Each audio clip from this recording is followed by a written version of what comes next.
प्रेक्षकांनो, आज पिंकीचा विजय असो या मालिकेमध्ये बापूसाहेबांनी त्यांचे चक्र फिरवलेत आणि युवराजने या पिहूला जळवले. ते कसं हे पुढे बघा. बापूसाहेब त्या एसपीला पैसे देतात आणि म्हणतात, हे घ्या तुमचा खाऊ. एसपी म्हणतोय की तुम्हाला जी मदत लागली ती मला सांगा, मी करायला तयार आहे. बापूसाहेब म्हणतात की आता जे काही करायचं आहे ना ते मी करणार आहे. एसपी तुमची मदत लागेल मला, आणि तुम्ही जावई बापू तुम्ही घरीच थांबा. आम्ही दौऱ्यावर चाललोय असं घरच्यांना सांगा. आम्ही आमची कामं करून आलोच. बापूसाहेब आता पिंकी नावाच्या प्रकरणाचा छडा लावणारच आहे प्रेक्षकांनो. धनंजय म्हणतो काही हरकत नाही आहे बापूसाहेब, तुम्ही म्हणाल तसं.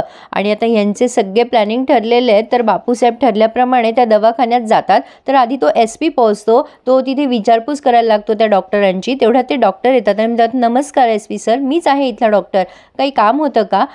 डॉक्टर तुम्ही बाकीचे पेशंट बघा, मी यांच्याशी बोलतो. असं म्हणून ते त्यांना कॅबिनमध्ये घेऊन गेलेत. आता कॅबिनमध्ये पोहोचत नाहीत की लगेच त्यांच्या मागून बापूसाहेब आलेत आणि लगेच त्यांच्या पायाबिया पड. अहो साहेब, माझी पोरगी ओ पिंकी तुमच्या दवाखान्यात आली होती का, मला सांगा. आता ते डॉक्टर म्हणतात, हे कोण आहेत आणि असे का करतायत हे? आता बापूसाहेब लगेच मान वर करतात आणि ते एसपी म्हणतात, अहो ह्यांची मुलगी तुमच्या दवाखान्यात होती असं आम्हाला कळलंय.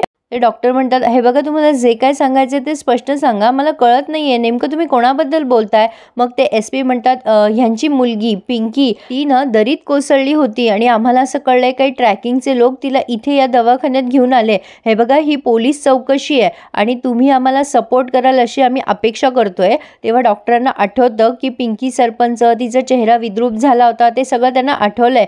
बापूसाहेब त्यांना विचारत असतात की सांगा ओ माझी पोरगी, म्हणजे असं साशंक नजरेने आधी बघतायत. मग ते एसपी म्हणतात, हे बघा हे सगळं पोलीस केस वगैरे सुरू आहे, जरा सेन्सिटिव्ह केस आहे, पण तुम्ही आम्हाला मदत करायला हवी. मग बापूसाहेब रडायला लागतात, सांगा ओ माझी पोरगी कुठे गेली, आम्ही किती दिवसापासून शोधतोय तिला साहेब. मग एसपी म्हणतात की तुमच्या दवाखान्यात आली होती असं आम्हाला कळलंय, तुम्ही प्लीज आम्हाला कॉपरेट कराल का? तेव्हा ते डॉक्टर म्हणतात, हो ॲक्च्युली आली होती ती, पण हे सगळं सेन्सिटिव्ह होतं त्यामुळे आम्ही कोणाला काही सांगितलं नाही, पण ठीक आहे पोलीस केस आहे म्हणताय तर सांगतो. मग या डॉक्टरांनी सगळं काही सांगितलं की हो इथे अशी एक मुलगी आली होती, तिचा चेहरा पूर्णपणे विद्रूप झाला होता, पण डॉक्टर देवयानी सदावर्ते म्हणून त्यांनी तिला पुण्याला नेलं आणि तिथे बरं केलं. त्याच होत्या ॲक्च्युली तिची देखरेखीसाठी. ते डॉक्टर म्हणतात, मी तुम्हाला फोन लावून देऊ का त्यांना, तुम्ही स्वतःच बोला त्यांच्याशी. मग तो एसपी म्हणतो, नको नको फोन नका लावून देऊ, तुम्ही आम्हाला त्यांचा पत्ताच द्या, आम्हाला प्रत्यक्ष त्यांना भेटता येईल. मग ते डॉक्टर म्हणतात, ठीक आहे काही हरकत नाही आहे, मी तुम्हाला पत्ता देतो आणि काळजी करू नका, तुमची मुलगी सुदैवाने वाचली आहे, तिचं दैव बलवत्तर होतं बरं का. आता त्या डॉक्टरांनी ॲड्रेस दिला आहे. मग ते एसपी म्हणतात, हो पण तुम्ही ना त्या मॅडमला कळवू नका की आम्ही तिथे येणार आहोत किंवा भेटणार आहोत, काय आहे ना सेन्सिटिव्ह केस आहे, उगाच इकडची तिकडे वाच्यता नको, म्हणून तुम्हाला रिक्वेस्ट करतोय मी. बापूसाहेब लगेच त्यांचे आभार मानतात त्या डॉक्टरांचे की साहेब माझ्या पोरीला वाचवलं तुम्ही, बरं झालं वाचवलं, आता काय म्हणू तुम्हाला, खरंच खूप खूप आभार हो तुमचे उपकार मी कधीच फेडू शकत नाही. ते डॉक्टर म्हणतात काही हरकत नाही आहे, म्हणजे ठीक आहे आभार प्रदर्शन वगैरे झालं आहे त्यांचं. आणि मग ते म्हणतात तुम्ही जा तिथे आणि त्या भेटतील तुम्हाला. मग आता बापूसाहेब आणि ते एसपी निघालेत. ते एसपी म्हणतात, काय मग साहेब झालं ना तुमच्या मनासारखं, मी आता पुढे काय करू? बापूसाहेब म्हणतात, बस तुमचा रोल इतकाच होता, आता पुढे काय करायचं ते मी बघेल. ते एसपी विचारतात, काय करणार आहात तुम्ही? तेव्हा बापूसाहेब म्हणतात, मी काय करणार आहे, मी या गोष्टीची कधीच वाच्यता करत नसतो, तुम्ही घरी जा, वहिनी वाट बघत असतील, तुमचा खाऊ पोहोचलाय ना. आता तो एसपी निघून गेलाय. मग बापूसाहेब मनाशीच बोलतो, सरपंच बाई मी येतोय, तुम्हाला चितेवर टाकल्याशिवाय आता मी शांत बसणार नाही आणि तुमची कवटी फुटल्याशिवाय मी तिथून निघणार नाही, येतोय मी आता तुम्हाला चितेवर टाकायला, असं म्हणून ते निघाले. इकडे पिंकी वाट बघत असते, युवराज खोलीच्या बाहेर का आला नाही, आणि नीलीला विचारते, काय ग अजून कोणी उठलं नाही का? नीली म्हणते, नाही अजून, कोणाची वाट बघताय तुम्ही? पिंकी काहीच बोलत नाही, पण पुन्हा म्हणते, नाही माईसाहेब आणि सुशीलाबाई अजून उठल्या नाही का? नीली म्हणते, नेमकं तुम्ही कोणाबद्दल बोलताय पिहूताई? आता पिहू काहीच बोलत नाही आणि तिथेच विचार करते, आता कसं सांगू धनींना, एकतर ते कधीच असे मोकळे भेटत नाहीत, सकाळी नाही तर रात्री, दोनच वेळ असते, त्यांना सांगायला तर हवं ना की तुम्हाला तुमच्या बायकोवरचं बालन दूर करायचंय. आता तेवढ्यात ती मिताली येते आणि ही पिंकी तिला थांबवते, ए मिताले कुठे चालली? आता मिताली तो आवाज ऐकते आणि तिच्यावरती ओरडते जोरात, काय बोललीस ग तुम्हाला मिताले म्हणलीस, हाऊ डे यू? मग पिंकी तिचं वाक्य फिरवते आणि म्हणते, अगं आहो ताई असं नाही म्हणले मी म्हटले मिताली ताई, कुठे निघाल्यात सकाळी सकाळी? तुम्हाला मिताली ऐकू आलं का? नाही हो नाही, मी तुम्हाला अशी कशी म्हणलो ताई. आता मिताली म्हणते, एनिवे तुला काय करायचं आहे, मी कुठेही जाईल, काहीही करेल, नन ऑफ युअर बिझनेस. हां, तू तुझ्या कामाशी काम ठेवत जा. आता ती चाललेली असते प्रेक्षकांनो युवराजच्या खोलीमध्ये. आता तिने 2 टी-शर्ट आणलेत युवराजसाठी अमेरिकेहून. पिंकी म्हणते, हे काय आहे? मिताली म्हणते, मी युवीसाठी 2 फंकी टी-शर्ट मागवलेत US वरनं, मी त्याला द्यायला चालली आहे, काही प्रॉब्लेम आहे का तुला? पिंकी म्हणते, नाही पण त्यांना हे असे टी-शर्ट घालायला आवडत नाही हो.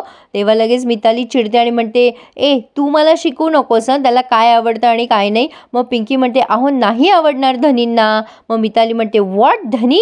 आणि ही निरी पण तिच्याकडे बघायला लागते. मग पिंकी म्हणते, अहो धनी म्हणजे तुमचे होणारे धनी असं म्हणते मी. मिताली म्हणते, हे बघ मला काय करायचं आणि काय नाही ते तू मला शिकू नकोस. हे टी-शर्ट युवी घालणारच, बघशीलच तू, या दोन्हीपैकी एक टी-शर्ट घातलेला तुला दिसेलच माझा युवी. असं म्हणून ती गेली आहे त्याच्या खोलीमध्ये. आता पुढे येते मजा. ही पिंकी विचार करते, ही स्वतःला जास्ती शहाणी समजतीये, इंग्लिश फडाफडा बोलते म्हणून काय झालं. पण आता तिच्या डोक्यात काय आलंय काही माहीत नाही. पण तिने असं तिचा चेहरा मोहरा फिरवलाय आणि लगेच निरीला म्हणते, वा ए निरी मला चहा दे गं, मी धनींच्या खोलीत नेऊन देते चहा. निरी तिच्याकडे बघायलाच लागते आणि म्हणते, पुन्हा धनी म्हणालात तुम्ही? पिंकी म्हणते, धनी म्हणाले का मी? अगं म्हणजे मिताली द्यायचे होणारे धनी, तेच तर म्हणायचंय मला. तू दे ग चहा, दे पटकन मला, मी घेऊन जाते त्यांच्यासाठी चहा. दे दे पटकन दे चहा. आता पिंकी विचार करते, नाही या मितालीच्या टी-शर्टची वाट लावली ना तर बघच आता. आणि प्रेक्षकांनो ही मिताली जी आहे ना ती गेली आहे आतमध्ये या युवराजच्या खोलीमध्ये. तो नेमका आंघोळ करून बाहेर आलेला असतो आणि ती मिताली त्याला बघते आणि म्हणते, वाव युवी तू किती हॉट दिसतोस रे. हा युवराज असा लपवत असतो स्वतःला आणि म्हणतो, तुम्ही आमच्या खोलीत काय करताय? अहो तुम्ही जरा मागे जाता का, आम्हाला कापडं घालू द्या. मिताली म्हणते, हे मी तुझ्यासाठी तेच तर आणलंय. पण युवी तू किती फिट आहेस रे आणि कसला भारी दिसतोस तू शर्टलेस. युवराज म्हणतो, हे बघा तुम्ही जरा मागं व्हा, आम्हाला कापडं घालू द्या, व्हा जरा मागं. मिताली म्हणते, हो थांब हं, मी तुला टी-शर्ट आणलेत ते देते तुला मी. आता मिताली ते टी-शर्ट आणून त्याला देतच असते, म्हणजे तिथेच ठेवलेले असतात तिने दिवाणवर. तेव्हा युवराज म्हणतो, आम्ही असे कपडे नाही घालत. मग ही मध्येच पिहू घुसते आणि म्हणते, तेच तर म्हणत होते मी ह्यांना की तुम्ही असे कपडे नाही घालत. युवराज असा दिसतोय तिला पण आणि ती लगेच युवराजकडे बघायला लागते. मग युवराज पुन्हा एकदा पाठमोरा उभा राहतो. एवढं करायपेक्षा दुसऱ्या एखादा टॉवेल घ्यायचं असतं ना अंगावर. पण आता मितालीला कळतं की पिंकी त्याच्याकडे सारखी बघतीये म्हणून ही त्यांच्यामध्ये घुसते आणि म्हणते, युवी तू किती हॉट दिसतोयस नाही. आता मात्र पिंकीला असा राग येतोय तिचा की विचारू नका. पिंकी म्हणते, अय कसला हॉट दिसतोय. युवराजच्या मनात येते खोडी. तो विचार करतो हिला आणखीन जळवा. मग तो काय करतो, तो म्हणतो, मिताली तू आणलेला टी-शर्ट दे हं मला. नाही तसंही मला आवडेल तू आणलेला टी-शर्ट घालायला. तेव्हा लगेच ही म्हणते, रिअली युवी? तेव्हा तो म्हणतो, हो रिअली मिताली.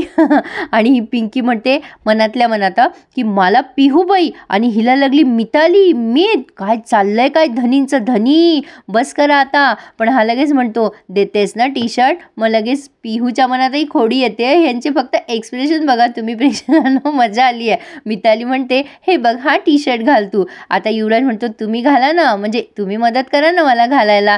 पण ही पिंकी काय करते, यांचं टी-शर्ट घालणं चालू असतं ना तेव्हा त्या दुसऱ्या टी-शर्टवर चहा सांडून टाकते मुद्दाम आणि म्हणते, अरे अरे अरे बापरे याच्यावर चहा सांडला. युवराज मितालीला विचारत असतो, मी कसा दिसतोय? मिताली म्हणते, यू लुकिंग रिअली हॉट. पण आता तो चहा सांडलेला बघून ती खूप पॅनिक होते आणि खूप चिडते ती पिहूवर आणि म्हणते, काय केलंस तू हे, तुला काही डोकं आहे की नाही? युवराज म्हणतो, जाऊ दे ना, हा टी-शर्ट किती छान दिसतोय आम्हाला, त्याच्यावर सांडला तर सांडला चहा. पिंकी खूप चिडलेली असते मनातून. ती विचार करते, धनी आता जरा जास्ती होतंय तुमचं. मिताली म्हणते, मी किती प्रेमाने आणला होता तुझ्यासाठी तो टी-शर्ट. युवराज म्हणतो, काही हरकत नाही आहे. अहो अशा टी-शर्टवरचे डाग लगेच निघून जातात, त्याला पाण्यात घाला आणि लगेच तो डाग निघून जाईल, मी तो पण टी-शर्ट घालेल. पण खरंच खूप छान आणला तुम्ही टी-शर्ट माझ्यासाठी, थँक्यू मीत. आता तो असं म्हणत असताना पिंकी पुन्हा चिडते आणि म्हणते, थँक्यू आता जरा जास्तीच झालं आहे. तेव्हा मिताली पण त्याच्याकडे बघत असते हसून आणि प्रेमाने पाहत असते. खरंच युवी तुला आवडला टी-शर्ट? युवराज म्हणतो, हो मग मला खूप आवडला आहे. मग आता ही पिंकीला ओरडते आणि म्हणते, तू इथे काय करतेस, चल तो ट्रे घेऊन जा बाहेर. आता मिताली वळत नाही की ही पिंकी मोठ्या मोठ्याने हसायला लागते युवराजला. युवराज म्हणतो, काय झालं एवढ्यानं दात काढायला, हे हे हे हे करायला. आता पिंकी म्हणते, ते तुमच्या मागचं तेव्हा युवराज म्हणतो काय मागचं काय एवढं दात काढायला काय आलं तुम्हाला. तेव्हा पिंकी म्हणते अहो ते मागं बघा हो ते टॅग तसंच राहिलंय ना किमतीचं. मिताली म्हणते सो वॉट. तेव्हा पिंकी म्हणते सो वॉट काय तुम्हाला काय दाखवायचं आहे का तुम्ही अमेरिकेहून टी शर्ट आणलाय म्हणून का सगळ्यांना कळलं पाहिजे किती प्राईस आहे त्याची. नाही म्हणजे किंमत दाखवायची आहे का तुम्हाला लोकांना त्याची. आणि तुम्ही टी शर्ट घातलाय ना असं ती युवराजकडे बघून बोलत असते आणि लगेच ते कपाट उघडते ती आणि त्यातनं कैची बाहेर काढते. आता मात्र युवराजला दाट संशय यायला लागतो पिंकीचा की ही नेमकं असं कसं काय हिला माहिती आहे कपाटात कैची कुठे आहे म्हणून. तिने कैची काढली आहे आणि युवराजला म्हणते असं टर्न व्हावं मागं मागं व्हा की. आणि युवराजचं ते टॅग काढायचं तर तिच्या मनात आली आहे बदमाशी. ते टॅग काढता काढता ती तो टी शर्ट सुद्धा अर्धवट फाडून टाकते. आणि आता मात्र ती मिताली असं होतं तिला आता पिंकीचा गळा दाबू का काय करू.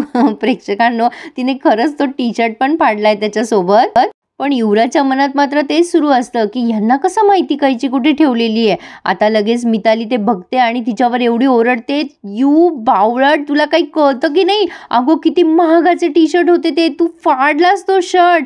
पिहू मी ना तुला आता सोडणार नाहीये. ती मिताली बिचारी उगाचच मोठ्या मोठ्याने आरडाओरडा करतेय. आता तिला सांगून टाकायला पाहिजे होतं प्रेक्षकांना पिंकीने की तीच बायको आहे म्हणून युवराजची मग छान मजा आली असती बघायला. पण आता पिंकी युवराजला मितालीचं लक्ष नसताना अशी फ्लाइंग किस देतीये आणि मग म्हणतीये सॉरी सॉरी मिताली ताई खरंच माझं चुकलं मला मुद्दाम नव्हतं करायचं. आपण काय करू गुरुवार बाजारमध्ये जाऊन तुमच्या धनींसाठी छान टी शर्ट आणू चला माझ्यासोबत. आता मिताली म्हणते व्हॉट कशाचा गुरुवार बाजार.